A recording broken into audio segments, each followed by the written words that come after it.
The Terror of Blue John Gap.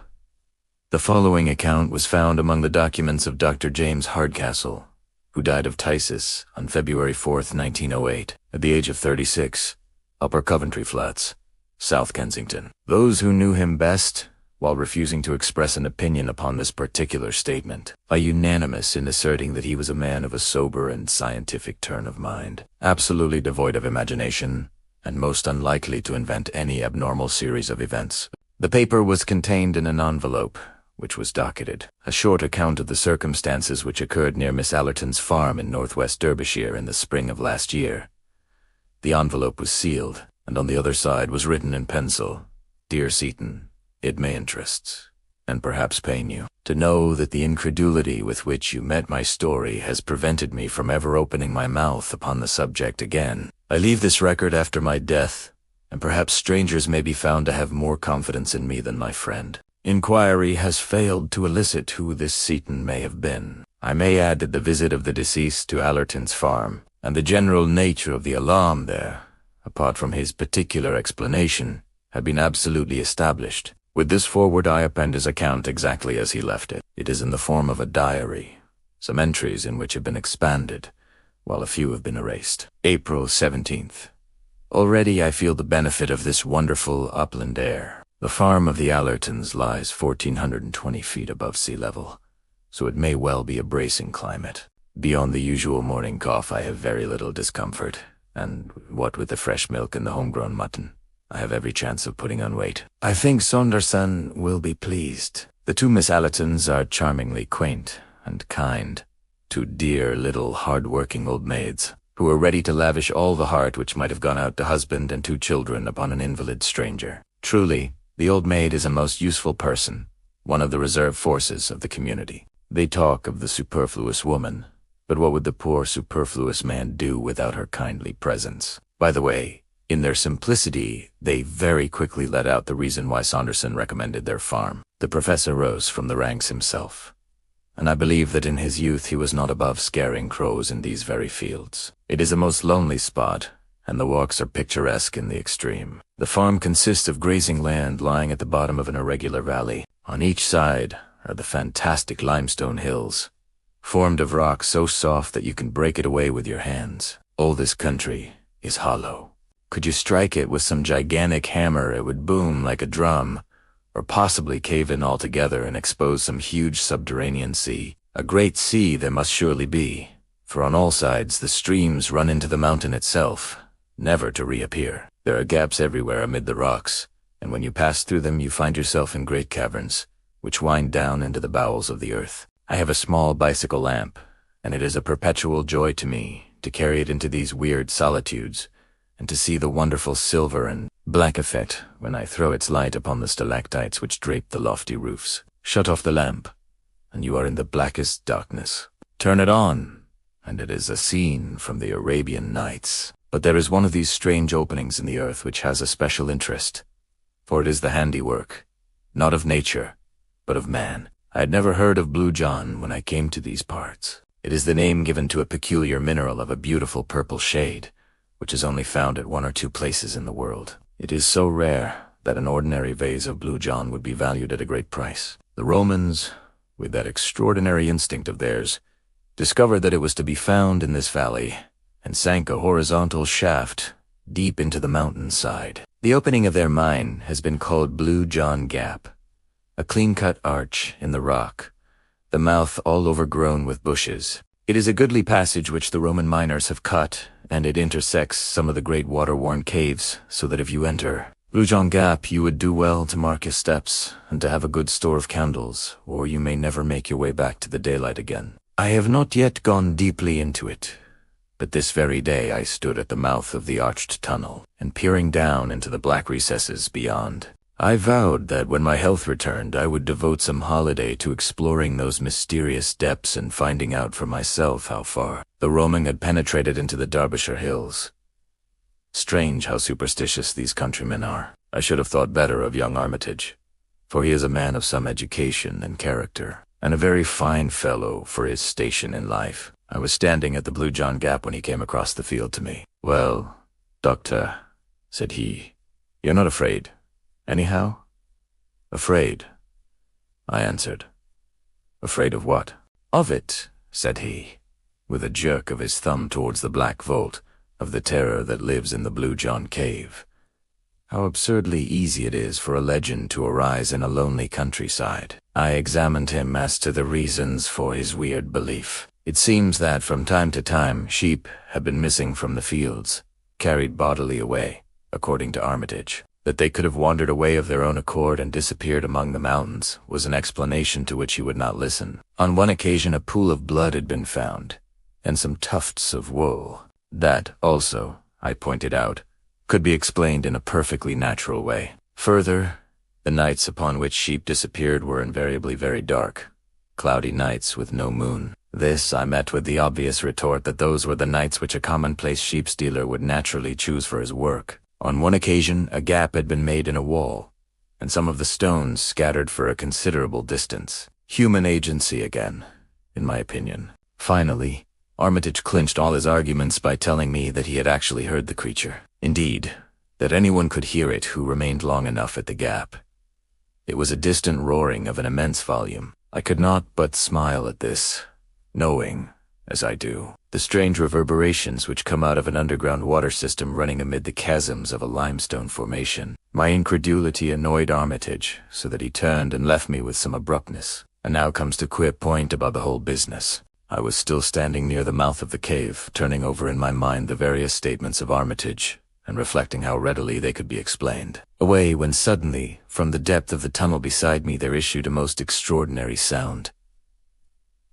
How shall I describe it? First of all, it seemed to be a great distance away, far down in the bowels of the earth. Secondly, in spite of this suggestion of distance, it was very loud. Lastly, it was not a boom, nor a crash, such as one would associate with falling water or tumbling rock, but it was a high whine, tremulous and vibrating, almost like the whinnying of a horse. It was certainly a most remarkable experience, and one which for a moment, I must admit, gave a new significance to Armitage's words. I waited by the Blue John Gap for half an hour or more, but there was no return of the sound, so at last I wandered back to the farmhouse, rather mystified by what had occurred. Decidedly, I shall explore that cavern when my strength is restored. Of course, Armitage's explanation is too absurd for discussion, and yet that sound was certainly very strange. It still rings in my ears as I write. April 20th.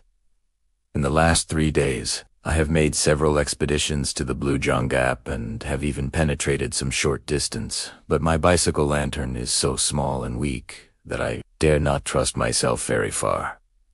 I shall do the thing more systematically. I have heard no sound at all, and could almost believe that I had been the victim of some hallucination suggested, perhaps, by Armitage's conversation. Of course, the whole idea is absurd, and yet I must confess that those bushes at the entrance of the cave do present an appearance, as if some heavy creature had forced its way through them.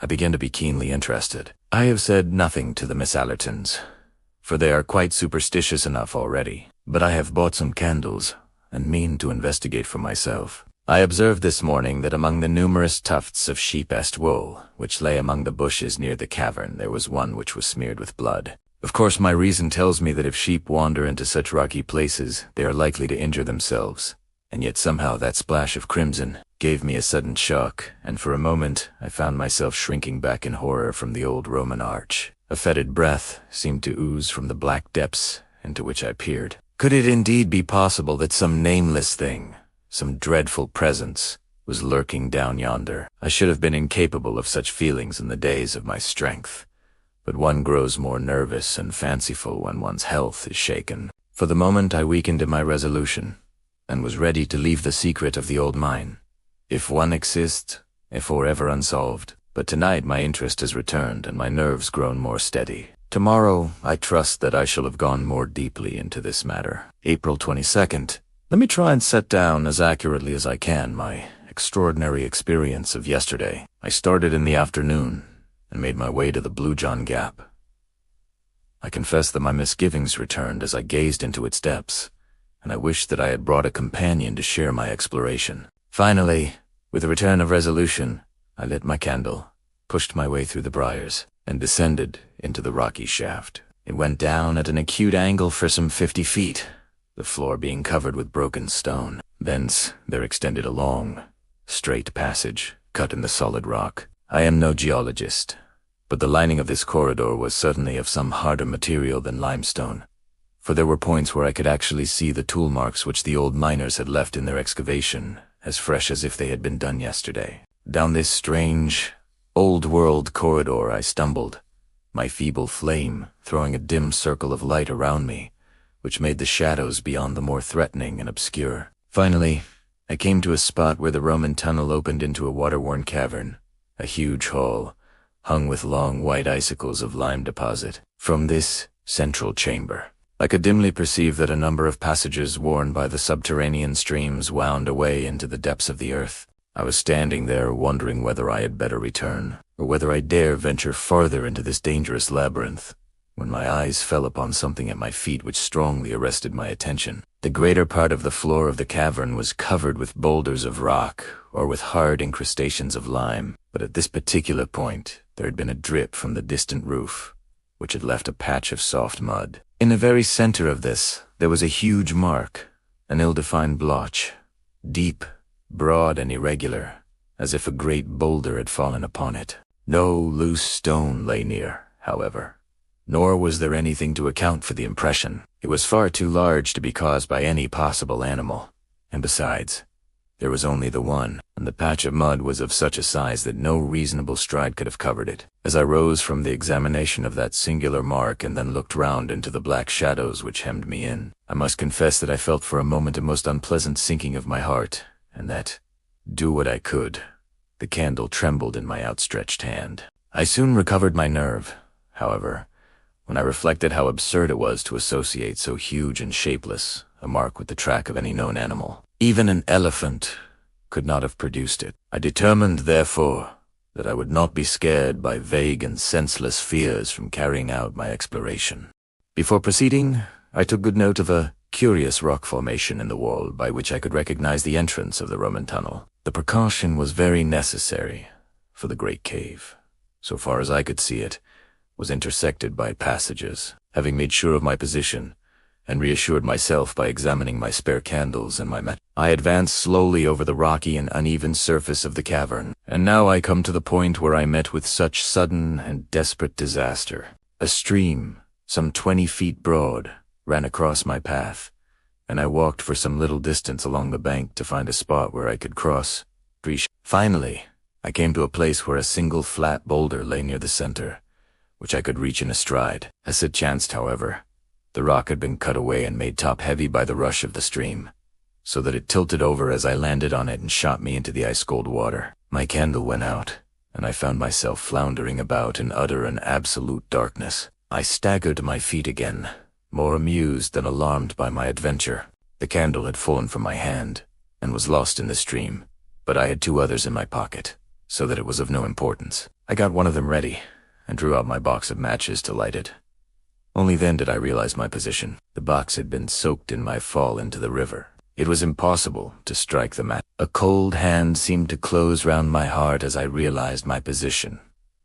The darkness was opaque and horrible. It was so utter one put one's hand up to one's face, as if to press off something solid. I stood still, and by an effort I steadied myself. I tried to reconstruct in my mind a map of the floor of the cavern as I had last seen it. Alas!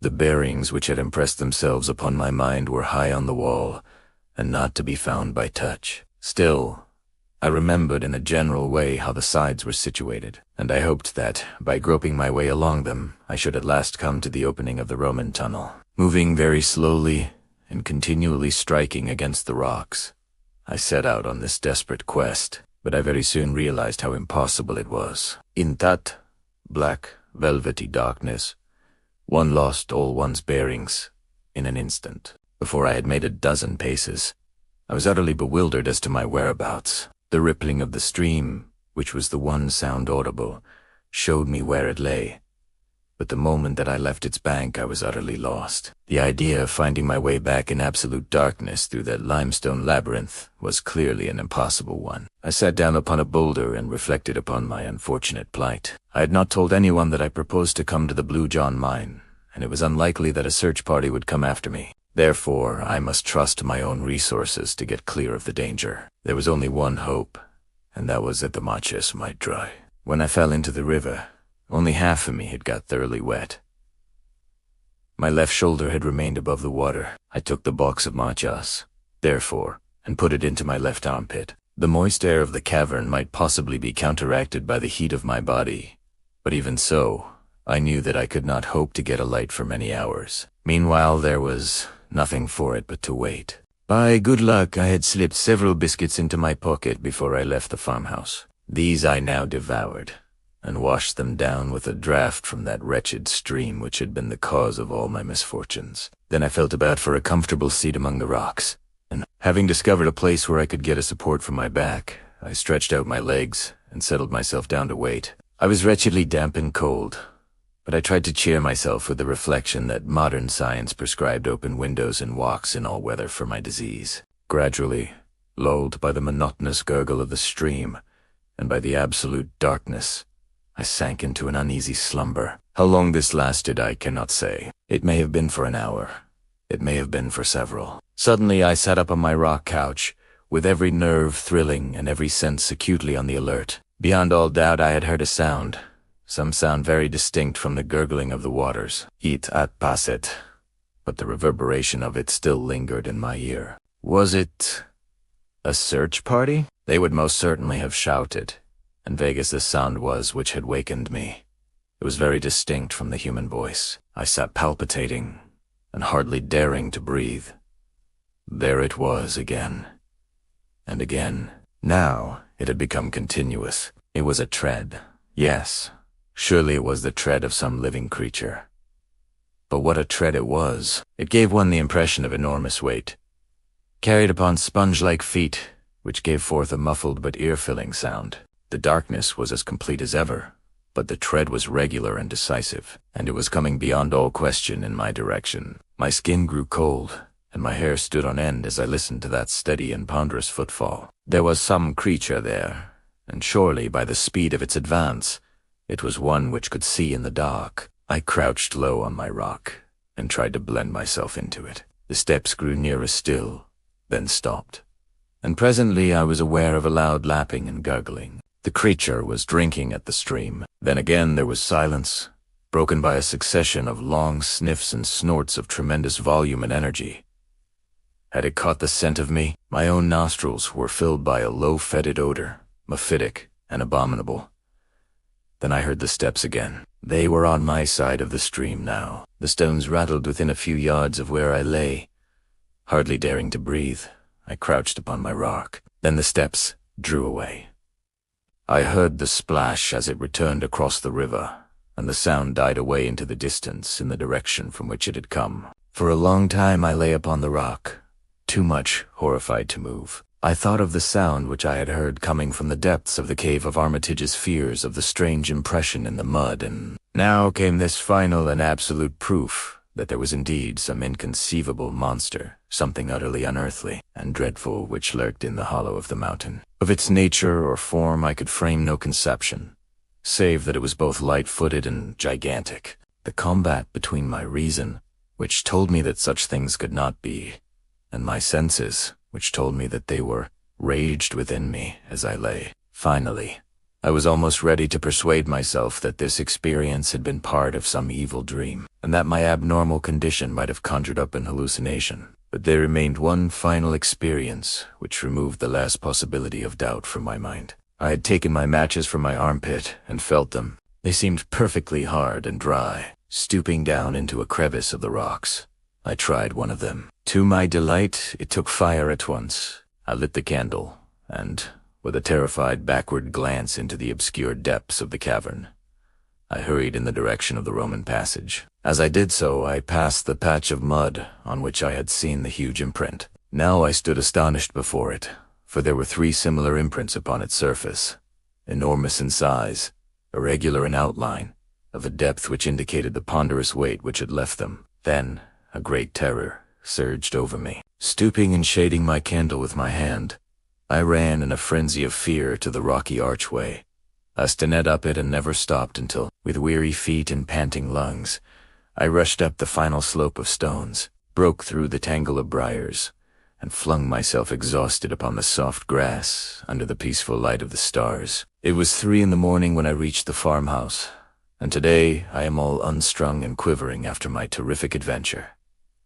As yet, I have told no one. I must move warily in the matter. What would the poor lonely women, or the uneducated yokels here, think of it if I were to tell them my experience? Let me go to someone who can understand and advise. April 25th, I was laid up in bed for 2 days after my incredible adventure in the cavern. I use the adjective with a very definite meaning, for I have had an experience since, which has shocked me almost as much as the other. I have said that I was looking round for someone who could advise me. There is a Dr. Mark Johnson who practices some few miles away, to whom I had a note of recommendation from Professor Saunderson. To him I drove when I was strong enough to get about, and I recounted to him my whole strange experience. He listened intently, and then carefully examined me, paying special attention to my reflexes and to the pupils of my eyes. When he had finished, he refused to discuss my adventure, saying that it was entirely beyond him.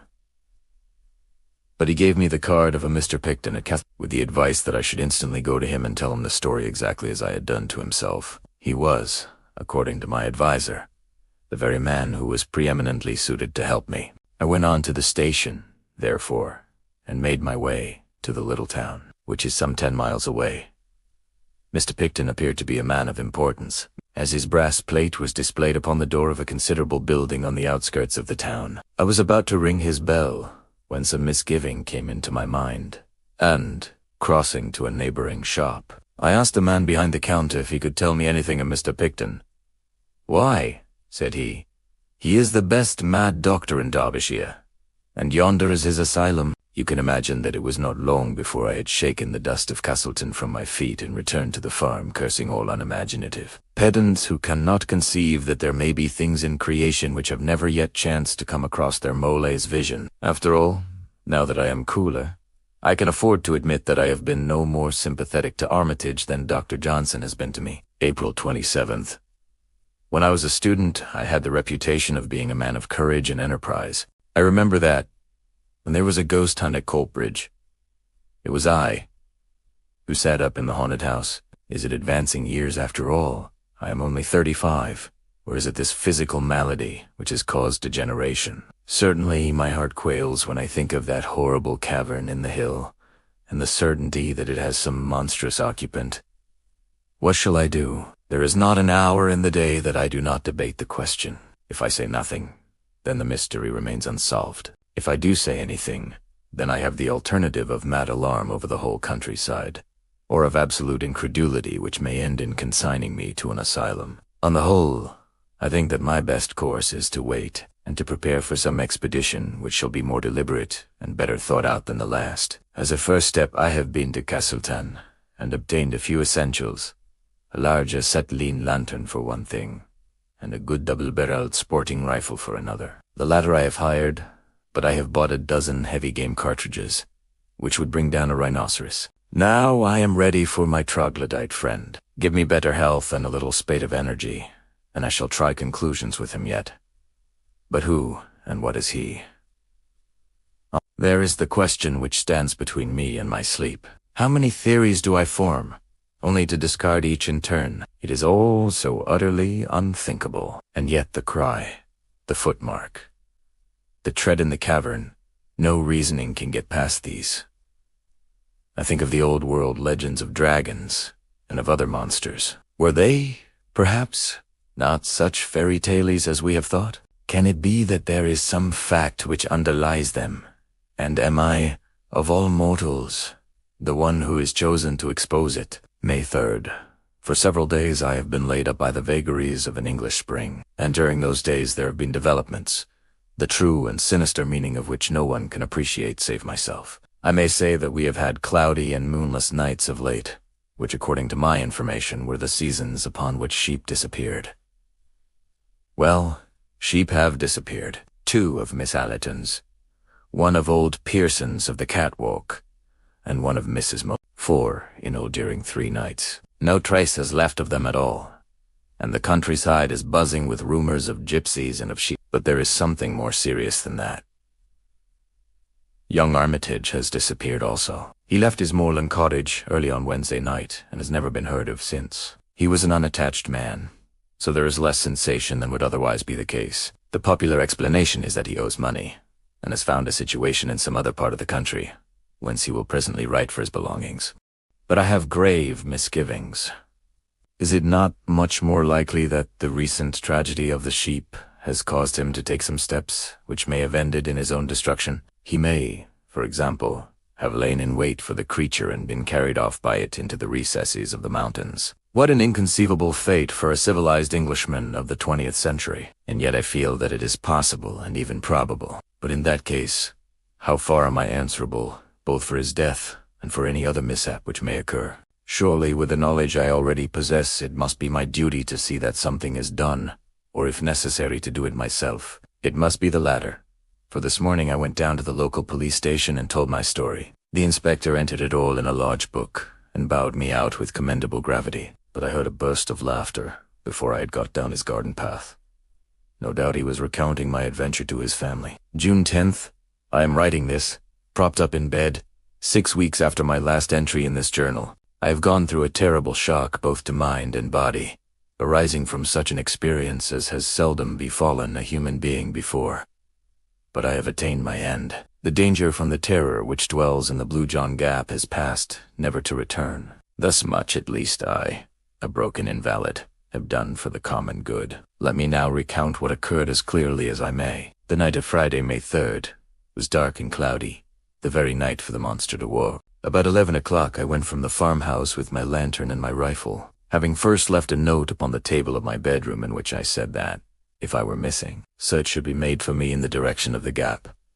I made my way to the mouth of the Roman shaft, and, having perched myself among the rocks close to the opening, I shut off my lantern and waited patiently with my loaded rifle, ready to my hand. It was a melancholy vigil. All down the winding valley I could see the scattered lights of the farmhouses, and the church clock of Chapel-Adele tolling the hours came faintly to my ears. These tokens of my fellow men served only to make my own position seem the more lonely and to call for a greater effort to overcome. The terror which tempted me continually to get back to the farm and abandon forever this dangerous quest. And yet there lies deep in every man a rooted self-respect which makes it hard for him to turn back from that which he has once undertaken. This feeling of personal pride was my salvation now, and it was that alone which held me fast when every instinct of my nature was dragging me away. I am glad now that I had the strength. In spite of all that has cost me, my manhood is at least above reproach. 12 o'clock struck in the distant church, then 1, then 2. It was the darkest hour of the night. The clouds were drifting low, and there was not a star in the sky. An owl was hooting somewhere among the rocks, but no other sound save the gentle sough of the wind. Commits on my ears, and then, suddenly, I heard it. From far away down the tunnel came those muffled steps, so soft and yet so ponderous. I heard also the rattle of stones as they gave way under that giant tread. They drew nearer. They were close upon me. I heard the crashing of the bushes round the entrance, and then dimly through the darkness I was conscious of the loom of some enormous shape, some monstrous inchoate creature, passing swiftly and very silently out from the tunnel. I was paralyzed with fear and amazement. Long as I had waited, now that it had actually come, I was unprepared for the shock. I lay motionless and breathless, whilst the great dark mass whisked by me and was swallowed up in the night. But now I nerved myself for its return. No sound came from the sleeping countryside to tell of the horror which was loose. In no way could I judge how far off it was, what it was doing, or when it might be back. But not a second time should my nerve fail me. Not a second time should it pass unchallenged. I swore it between my clenched teeth as I laid my cocked rifle across the rock, and yet it nearly happened. There was no warning of approach now as the creature passed over the grass. Suddenly, like a dark, drifting shadow, the huge bulk loomed up once more before me, making for the entrance of the cave. Again came that paralysis of volition which held my crooked forefinger impotent upon the trigger. But with a desperate effort, I shook it off, even as the brushwood rustled, and the monstrous beast blended with the shadow of the gap. I fired at the retreating form. In the blaze of the gun, I caught a glimpse of a great shaggy mass, something with rough and bristling hair of a withered gray color. Fading away to white, in its lower parts, the huge body supported upon short, thick, curving legs. I had just that glance, and then I heard the rattle of the stones as the creature tore down into its burrow. In an instant, with a triumphant revulsion of feeling, I had cast my fears to the wind, and uncovering my powerful lantern with my rifle in my hand, I sprang down from my rock and rushed after the monster down the old Roman shaft. My splendid lamp cast a brilliant flood of vivid light in front of me, very different from the yellow glimmer which had aided me down the same passage only 12 days before. As I ran, I saw the great beast lurching along before me, its huge bulk filling up the whole space from wall to wall. Its hair looked like coarse faded oakum, and hung down in long, dense masses, which swayed as it moved. It was like an enormous, unclipped sheep in its fleece, but in size it was far larger than the largest elephant, and its breadth seemed to be nearly as great as its height. It fills me with amazement now, to think that I should have dared to follow such a horror into the bowels of the earth. But when one's blood is up, and when one's quarry seems to be flying, the old primeval hunting spirit awakes and prudence is cast to the wind. Rifle in hand, I ran at the top of my speed upon the trail of the monster. I had seen that the creature was swift. Now I was to find out to my cost that it was also very cunning. I had imagined that it was in panic flight, and that I had only to pursue it. The idea that it might turn upon me never entered my excited brain.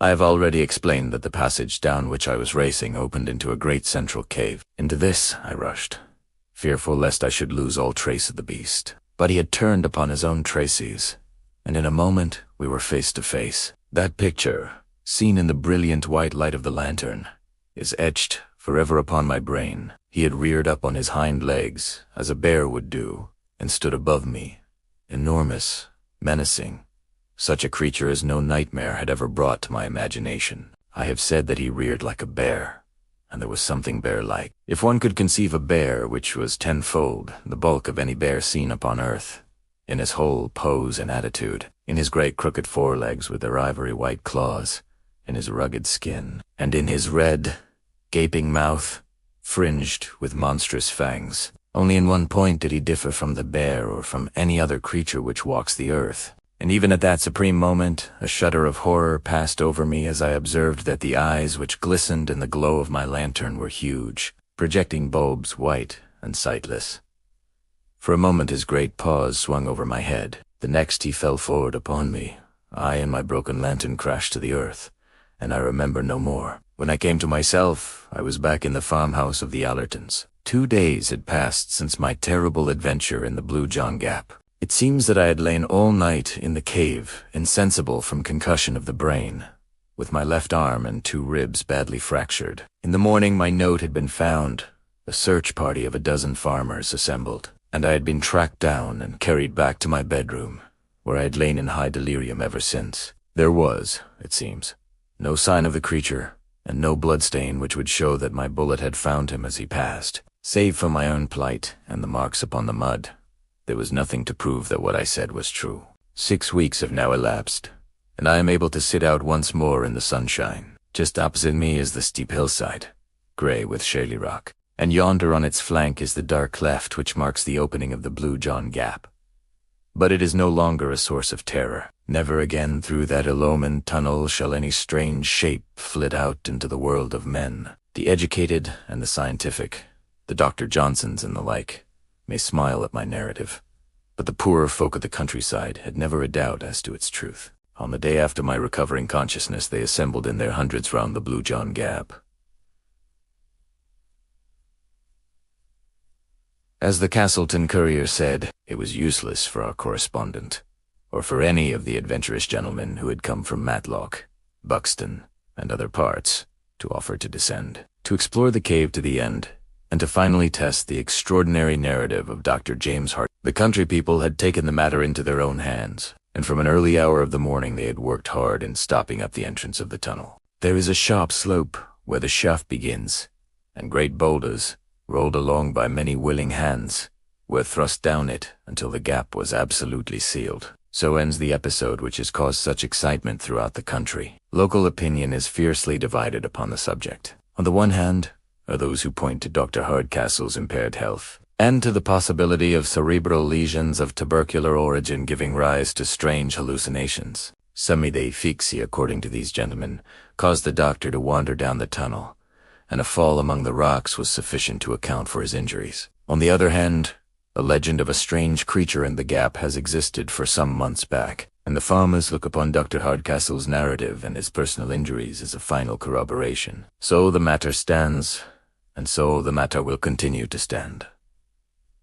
For no definite solution seems to us to be now possible. It transcends human wit to give any scientific explanation which could cover the alleged facts. Perhaps before the Courier published these words, they would have been wise to send their representative to me. I have thought the matter out, as no one else has occasion to do, and it is possible that I might have removed some of the more obvious difficulties of the narrative, and brought it 1 degree nearer to scientific acceptance. Let me then write down the only explanation which seems to me to elucidate what I know to my cost to have been a series of facts. My theory may seem to be wildly improbable, but at least no one can venture to say that it is impossible. My view is, and it was formed as is shown by my diary before my personal adventure, that in this part of England there is a vast subterranean lake or sea, which is fed by the great number of streams which pass down through the limestone. Where there is a large collection of water, there must also be some evaporation, mists or rain, and a possibility of vegetation. This in turn suggests that there may be animal life arising as the vegetable life would also do,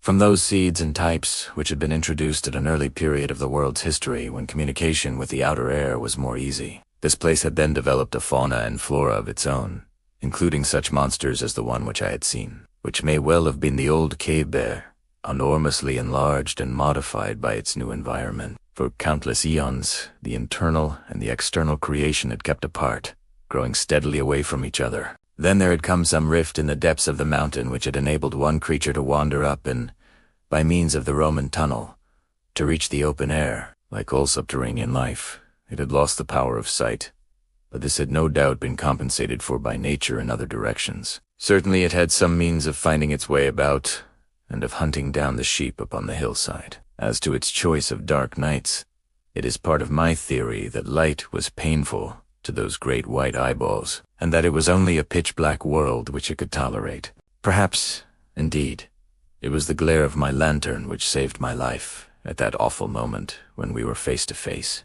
So, I read the riddle. I leave these facts behind me, and if you can explain them, do so.